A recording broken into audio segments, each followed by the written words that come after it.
welcome to this week's video. Now, coming up on this week's video, a nerdy middle-aged man playing the guitar behind his head.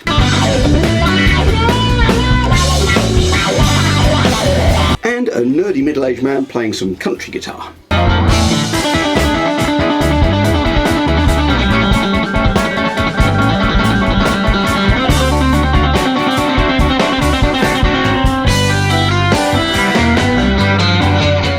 And a nerdy middle-aged man playing the guitar fast, wearing a pair of brown corduroy dungarees.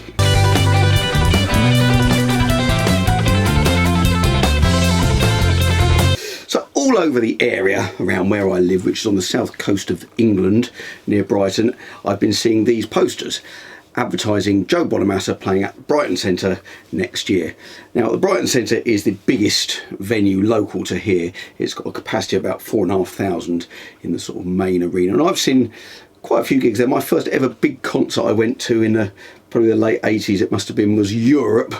5 guys with perms all waiting for them to play the final countdown. And the last gig I went to there, which was one of the best gigs I've ever been to, was James Taylor.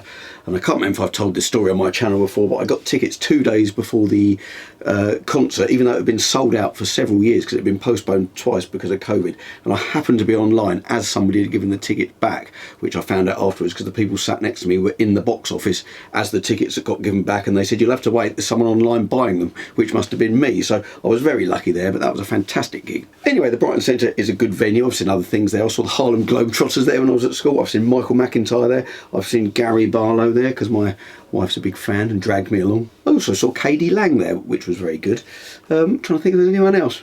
It'll come back to me in a minute. I'm editing the video and it came back to me. One of the most important people I saw at the Brighton Centre for me was Eric Clapton, and it was, I think, 1990, so not between 90 and 92. And it was the first date of his tour, and it was the first tour where he played Tears in Heaven. And my dad, after he finished playing it, my dad went, "That'll be a hit." And I thought, with my dad's track record of when he was at school working in a record shop, telling the record shop owner that don't bother buying any copies of Wide Shade of Pale, it's a rip-off of Air on the G-String, it will never sell.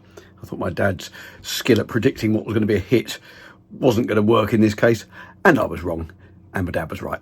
Now, these posters are on some of the huge hoardings, there's advertising boards around Brighton. That was the first one I saw, actually, but also there's lots of sort of smaller boards with lots of different posters all over the area, and they're everywhere, these posters. So clearly there's a good marketing budget going down here. And also, because I'm in the area and I must look up some stuff on the internet about guitars, I'm guessing, that Facebook targets me with these adverts. So I get presented these adverts, and obviously I had to look at these posts and looked at the comments that are on them. Now, I'll come to those comments in a minute, but first I want to talk about Joe a little bit. I do admire him in the fact that he has got an incredibly successful career. He obviously makes loads and loads of money. He's always boasting about his new guitars and amplifiers that he's bought. But after hearing his interview with Corey Wong on Corey Wong's podcast, which is very enjoyable, I do like listening to that, I greatly admire him because of his business sense. He doesn't go through any agents or use any promoters. He kind of hires venues and books them himself, promotes them himself, so he doesn't have to go through anybody else, and that's probably why he makes so much money.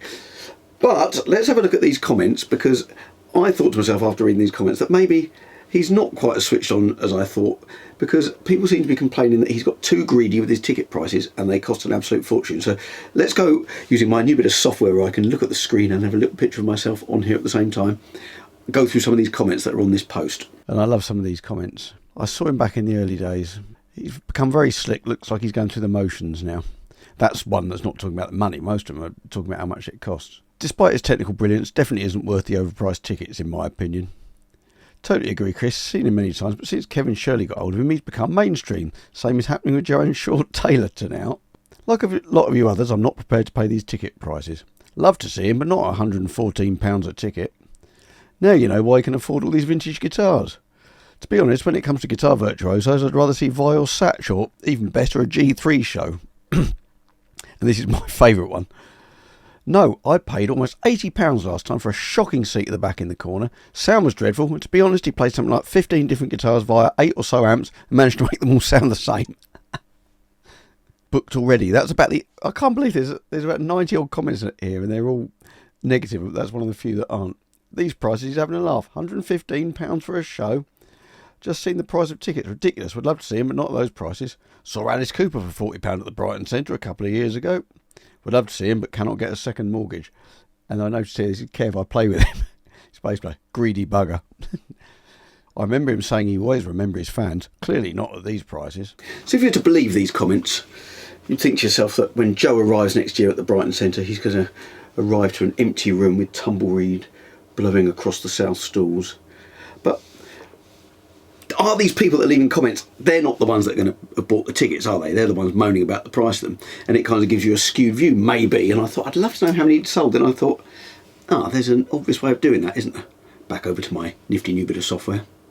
I thought to myself, I'd love to know how well the ticket sales are going. Then I thought, I'll just go on the website and see if I can buy a ticket, and that'll probably show me how many seats are sold. And it did. And I was utterly shocked, I have to say. So here we have, these are the let me move this thing. So these are the, what they called, the flat stalls. This is the front bit inside of the stage. And look, they are all sold pretty much. There's one there, 170 quid. A couple over here, 114. These two, verified resale, 165. These 8 at the back, 114. So it's basically sold out that entire area. And the front of these side bits, these are the what they call the west stalls and the east stalls. They're sold out. The backs of them aren't. They're 142 quid there. Interestingly, the two balconies up the side, which is when I went to see James Taylor, that was the last gig I went to see here. I was right at the back of this balcony, and that was nowhere near this price actually to see James Taylor. I think I paid about 60 or 70 quid. And then this south balcony, again, pretty much sold out. These tickets are 114.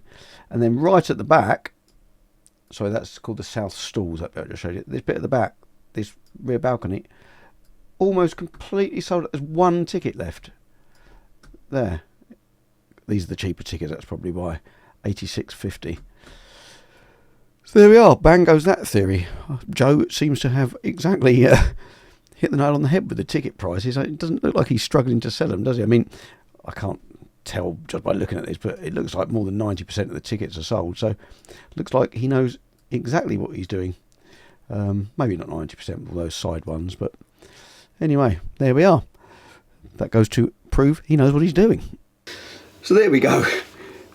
How wrong could I be believing those comments? It looks like he's exactly played it right. He's got the right ticket price. He's obviously not having any problems selling them.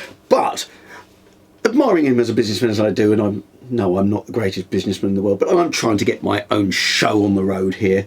I think I'm actually older than Joe Bonamassa, and I didn't start doing this until a few months ago, whereas he's been doing it for years. So here's my suggestion. You can save over £100 going to watch a nerdy middle-aged man play the guitar in the Brighton area next year by coming to see one of my shows, and I'm going to show you what you can expect, put my money where my mouth is. So first thing, I don't know if Joe Bonamassa does this. Does he play behind his head? Someone let me know. Anyway, I do sometimes if I'm in the mood.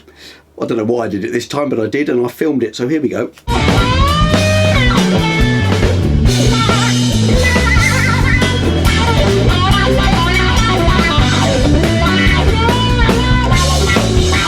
Now the next show I'm going to be putting on is in January, and it's in Shoreham, which is just 7 miles to the west of Brighton. I shall put the ticket link in the description on this video. Now I'm going to show you another bit of this is a bit of Les Paul action. Quite enjoyed this solo. I thought it came out quite well.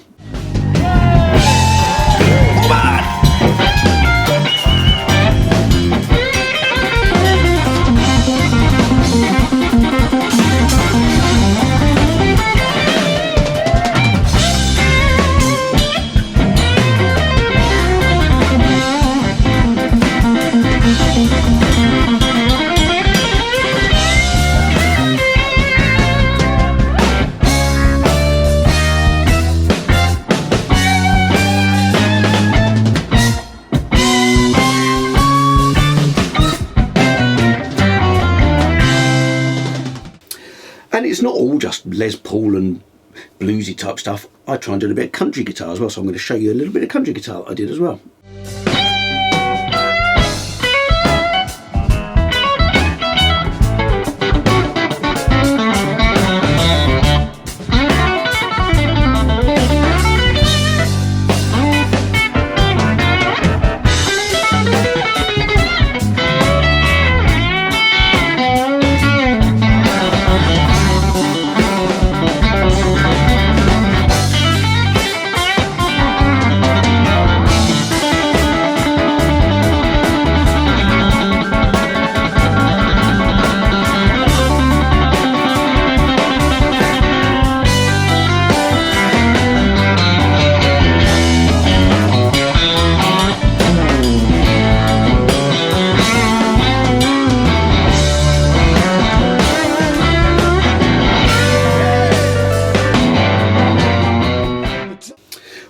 hope you've enjoyed the video.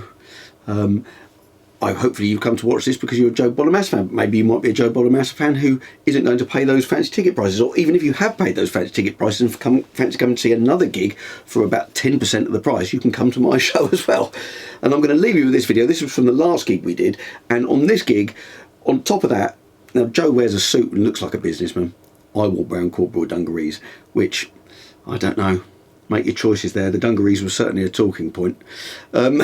This next clip I'm going to show you to leave you with, this was a kind of Dire Straits influence thing, so I'm doing a bit of diddly to finish off. So hope you enjoyed it. Please leave me a comment, hit like, hit subscribe, go and buy a ticket, come and see me playing in Shoreham in January, and I'm going to leave you with this. I'll bring out new videos at 7 PM UK time every Friday, so I shall hope to see you next week.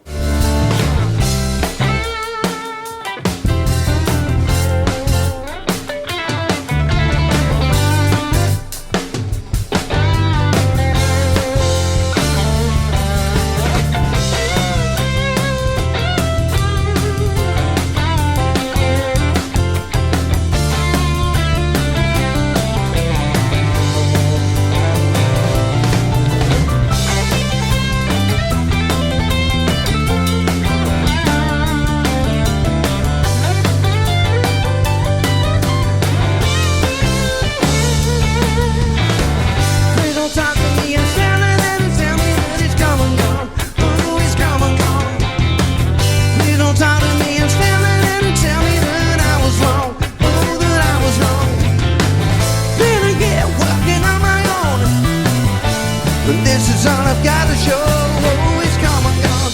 Ooh, I was wrong, yeah.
Good night. See you again.